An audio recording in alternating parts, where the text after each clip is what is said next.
আসসালামু আলাইকুম। এখন আমরা বই পড়া প্রবন্ধটির টাইপ 2 নিয়ে আলোচনা করব। টাইপ 2 তে আছে শব্দ অর্থ ও পাঠ পরিচিতি। আমরা দেখি এখান থেকে আমাদের কেমন ধরনের প্রশ্ন পরীক্ষায় আসতে পারে। চলো। আচ্ছা, প্রথম প্রশ্ন আমাদের এখান থেকে যেটা আসতে পারে সেটা হচ্ছে বই পড়া প্রবন্ধে আত্মরক্ষা অকর্তব্য নয়। এখানে আত্মরক্ষা বলতে আমরা কি বুঝি?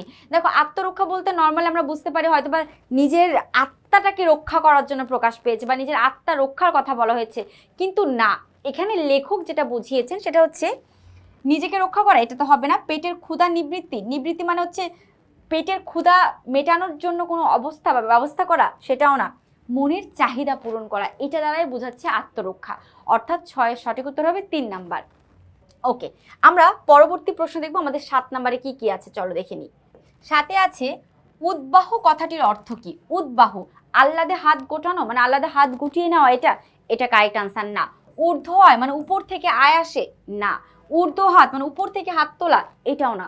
ঊর্ধ্ব বাহু, ঊর্ধ্ব বাহু মানে দুই হাত প্রসারিত করা, হ্যাঁ, দুই হাত প্রসারিত করে ছড়িয়ে ছিটিয়ে জড়িয়ে দেওয়া। অর্থাৎ এখানে উদ্বাহু শব্দটির অর্থ হচ্ছে ঊর্ধ্ব বাহু। 8 নাম্বার, ডেমোক্রেসি শব্দের বাংলা অর্থ কি? 3 স্টার দেওয়া আছে, এটা খুব ইম্পর্টেন্ট। আমরা দেখি একটু অপশনগুলো আমরা পড়ি। রাজতন্ত্র, এটা রাজতন্ত্র বলতে কি বোঝায়? যে শাসন ক্ষমতা রাজ পরিবারের হাতে থাকে বা রাজার হাতে থাকে, সেটাকে রাজতন্ত্র বলে। তো এটা কিন্তু এটা আসল উত্তর না। একনায়কতন্ত্র, এটা আসল উত্তর না। একনায়কতন্ত্র বলতে বোঝায় যে শাসন বা ক্ষমতা একজনের হাতে থাকে, এটাও কিন্তু আসল উত্তর না। তারপর সমাজতন্ত্র, এটাও না। সমাজতন্ত্র বলতে বোঝায় যে ক্ষমতা বা যে শাসন সমাজের বা রাষ্ট্রের হাতে থাকে, এইটাও কারেক্ট না। তার মানে ডেমোক্রেসি বলতে গণতন্ত্রকে বোঝায়, মানে যে শাসন বা ক্ষমতা বা যে সরকারকে নির্বাচিত করবে সেটা জনগণের ভোটের মাধ্যমে বা জনগণের হাতে থাকে। তার মানে এটা কারেক্ট আনসার হচ্ছে 3। ওকে, ফাইন। এরপর আমরা যাবো 9 নম্বর প্রশ্ন। 9 কি আছে খেয়াল করি। গোতাশে শব্দের অর্থ কি? এটাও কিন্তু খুব ইম্পর্টেন্ট। মৃত, এটাই কারেক্ট আনসার। গোতাশে শব্দের অর্থ হচ্ছে মৃত। বাকিগুলো আমরা একটু পড়ি। মরণশীল, না।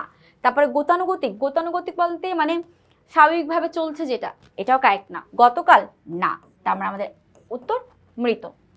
10, সুসার শব্দের অর্থ কি বা প্রকৃত অর্থ কি? অভিভূত, না, এটা না।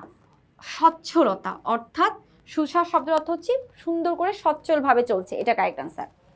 যা বিকাশ ঘটে মানে যা ঘটে বা প্রবৃত্তি, এটাও না। গোছানো ভাব, এটাও কারেক্ট আনসার না। 11 নম্বর অর্থ, 11 নম্বর হচ্ছে ভারে ও ভবান। এটা কিন্তু খুব ইম্পর্টেন্ট একটি প্রশ্ন। কথাটির অর্থ কি? আমরা একটু অপশনগুলো ব্যাখ্যা করি।